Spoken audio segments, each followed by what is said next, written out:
Happy birthday Megha. ಕೋತಿ ಇದು ಬರೀ ಇದೇ ಆಯ್ತು.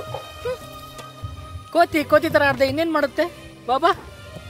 ಏಯ್ ಏನ್ ಮಾಡ್ತಾ ಇದೀಯಾ? ಹಾ, ನಿನ್ ಬರ್ಡೇ ಸೆಲೆಬ್ರೇಷನ್ ಯಾರು ಕೇಳಿದ್ದು ಇದನ್ನೆಲ್ಲ ಮಾಡೋದಕ್ಕೆ? ಹೇ, ಯಾರು ನೀನು ಕೇಳೋದು? ನನ್ನ ಹುಡುಗಿ ಬರ್ತಡೇ ಸೆಲೆಬ್ರೇಟ್ ಮಾಡೋಕ್ಕೆ ನಂಗೆ ರೈಟ್ಸ್ ಇಲ್ವಾ? ಹಲೋ, ಇದು ರೈಟ್ಸ್ ಪ್ರಶ್ನೆ ಅಲ್ಲ, ನನ್ನ ಅಭಿರುಚಿ ಪ್ರಶ್ನೆ. ಅಂದ್ರೆ ನಾವು ನಮ್ಮ ಖುಷಿ ವ್ಯಕ್ತಪಡಿಸೋದಕ್ಕೂ ಮುಂಚೆ ಆ ಖುಷಿ ಬೇರೆಯವ್ರನ್ನ ಹರ್ಟ್ ಮಾಡುತ್ತೋ ಇಲ್ಲೋ ಅನ್ನೋದನ್ನ ಕನ್ಫರ್ಮ್ ಮಾಡ್ಕೋಬೇಕು. ಹಲೋ, ಏನು ಮಾತಾಡ್ತಾ ಇದೀಯಾ? ನಾನು ಸೂಟ್ ಆಗಲ್ಲ ಅಂತ ಡೈರೆಕ್ಟಾಗಿ ಹೇಳಿಬಿಡು. ಆದರೆ ಅಭಿರುಚಿ ಅಂತ ಮಾತಾಡಬೇಡ. ಬೇಕಾದರೆ ಬಾ, ಅಭಿರುಚಿ ಅಂತ ಹೋಟೆಲ್ ಇದೆ, ಕರ್ಕೊಂಡು ಹೋಗ್ತೀನಿ. ಏಯ್ ಯಾವನು ನೀನು? ಏನು ಮಾತಾಡ್ತಿದ್ಯಾ? ನನಗಿದೆಲ್ಲ ಇಷ್ಟ ಆಗಲ್ಲ. ನಂಗಿಷ್ಟ. This is too much. ಮಚ್ಚಿಲ್ಲ, ಚಾಕು ಇದೆ, ತಗೋ ತಗೋ, ಕೇಟ್ ಮಾಡು.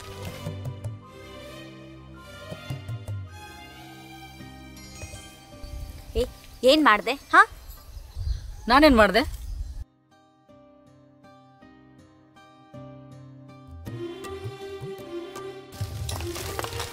ಏನಿದು?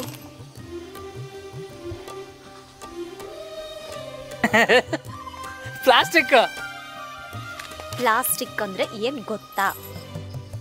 ಪ್ಲಾಸ್ಟಿಕ್ ಅಂದ್ರೆ ಪ್ಲಾಸ್ಟಿಕ್ ಅಷ್ಟೇ ಗೊತ್ತಿರೋದು ನಿನಗೆ. ಪೆಟ್ರೋಕೆಮಿಕಲ್ಸ್ ಧಾತುವಿನಿಂದ ತಯಾರಾಗುತ್ತೆ.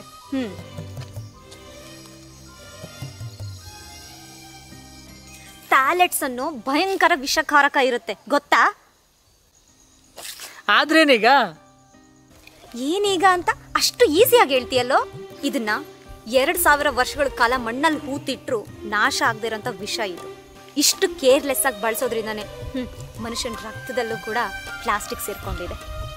ಪ್ರಾಣಿ ಪಕ್ಷಿಗಳ ಜೀವಕ್ಕೂ ಕಂಟಕ ತಂದಿದೆ. ಒಂಚೂರಾದರೂ ಇಂಥ ಸೂಕ್ಷ್ಮಗಳ ಅರಿವನ್ನ ಇಟ್ಕೋ. ಅಮ್ಮ ತಾಯಿ, ನೀನೇ ನನ್ನ ಲವರು? ಇಲ್ಲ, EVS ಸ್ಟಡೀಸ್ ಟೀಚರ್. ಕಡ್ಲೆಕಾಯಿ ಕಡ್ಲೆಕಾಯಿ ಕಡ್ಲೆಕಾಯಿ ಕಡ್ಲೆಕಾಯಿ ಅಮ್ಮ, ಕಡ್ಲೆಕಾಯಿ ಕಡ್ಲೆಕಾಯಿ. ಹೋಗ ಸುಮ್ಮನೆ, ನಂದೇ ನನಗಾಗಿದೆ ಇಲ್ಲಿ. ನಿಂದೊಳ್ಳೆ ಶೇಂಗಾ ಅಂತ. ಅಯ್ಯೋ ಬನ್ನಿ ನಿಧಾನ.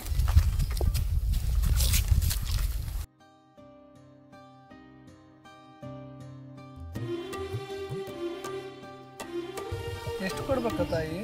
10 ರೂಪಾಯಿ ಕೊಡಿ ತಾತ.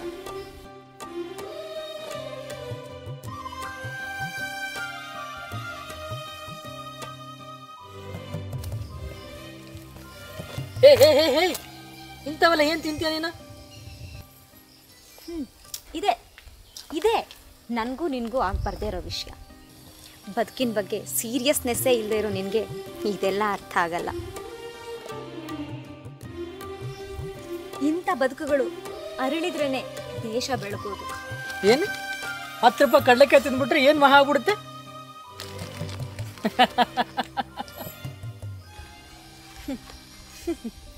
ಇಂಥ 10 ರೂಪಾಯಿ ವ್ಯಾಪಾರ ಆದರೆ ಇವ್ರ ಜೀವನ ಮಾಡೋ ಜೋಪಡಿ ಏನು ಅರಮನೆ ಆಗ್ಬಿಡಲ್ಲ, ನಿಜ. ಆದರೆ ಈ ದಿನ ಅವ್ರ ಹೆಂಡತಿ ಮಕ್ಕಳು ಹೊಟ್ಟೆ ತುಂಬ ಉಂಡು ನೆಮ್ಮದಿಯಾಗಿ ಮಲಗ್ತಾರೆ. ಇಷ್ಟೇ ನಮ್ಮೊಳಗೆ ನಾವಾಗಬೇಕಾಗಿರೋ ಬದಲಾವಣೆ.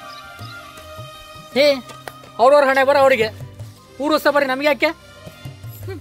ಇಂಥ ಸ್ವಾರ್ಥಿ ಜೊತೆ ಮಾತಾಡೋಕ್ಕೆ ನನಗಿಷ್ಟ ಇಲ್ಲ. ನನ್ನ ಹಿಂದೆ ಬರಬೇಡ. ಸ್ವಾರ್ಥ ಅಲ್ಲ, ನಾನು ನಿನ್ನ ಪ್ರೀತಿಸ್ತಾ ಇದ್ದೀನಿ. ಈ ನೆಲದ ಮೇಲೆ ಪ್ರೀತಿನೇ ಇಲ್ಲದೆ ಇರೋ ಈ ನಿನ್ನ ಕಲ್ಲು ಹೃದಯದಲ್ಲಿ ನಾನಿರೋಕ್ಕಾಗುತ್ತಾ? ಈ ಮುರಿದು ಬಿದ್ದ ಇಂಥ ಬದುಕುಗಳ ಮೇಲೆ ಒಂಚೂರು ಕರುಣೆ ಇಲ್ಲದೆ ಇರೋ ನಿನ್ನ ಹೆದೆಯಲ್ಲಿ ನನ್ನ ಪ್ರೀತಿ ಉಸಿರಾಡೋಕ್ಕಾಗುತ್ತಾ? ನಮ್ಮ ಬಗ್ಗೆ ನಾವು ಯೋಚನೆ ಮಾಡೋಣ, ಉಳಿದಿದ್ದು ನಮ್ಗೆ ಯಾಕೆ ಅನ್ನೋದು ನಿನಗೆ ಸ್ವಾರ್ಥ ಅನ್ಸುತ್ತಾ?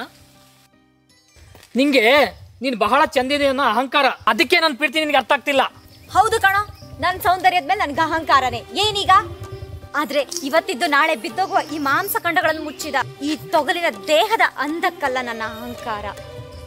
ನನ್ನ ಅಂತರಂಗದ ಸೌಂದರ್ಯದ ಮೇಲೆ ನನಗೆ ಅಹಂಕಾರ. ಏನೀಗ?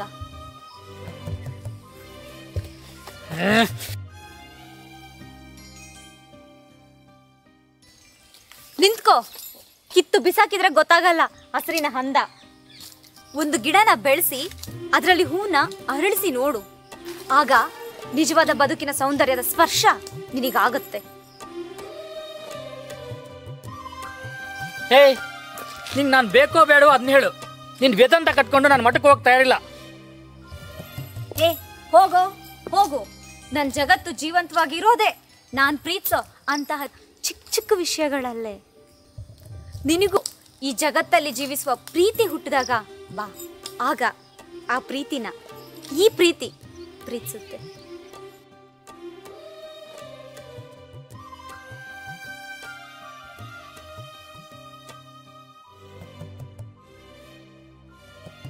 ಪ್ರೇಮವೆಂದರೆ ಇಂದು ಇದ್ದು ನಾಳೆ ಇಲ್ಲವಾಗುವ ನಾನು, ನೀನು, ಅವನು, ಅವರು ಯಾರೂ ಅಲ್ಲ. ನಾನು ನೀನಾಗುವುದು ಪ್ರೇಮ, ನೀನು ನಾನಾಗುವುದು ಪ್ರೇಮ. ಒಲ್ಲೆ ಎನ್ನದೆ ಎಲ್ಲವೂ ತಾನಾಗಿರುವ ಪ್ರಕೃತಿಯೇ ಪ್ರೇಮ. ಪರಮಾತ್ಮನ ಅಸ್ಮಿತೆಯೇ ತಾನಾಗಿರುವ ಪ್ರಕೃತಿಯನ್ನು ಪ್ರೀತಿಸದ ಮಾನವನ ಎದೆಯಲ್ಲಿ ಪ್ರೇಮದ ಹೂವನ್ನರಳಿಸಲಿ ಹೇಗೆ?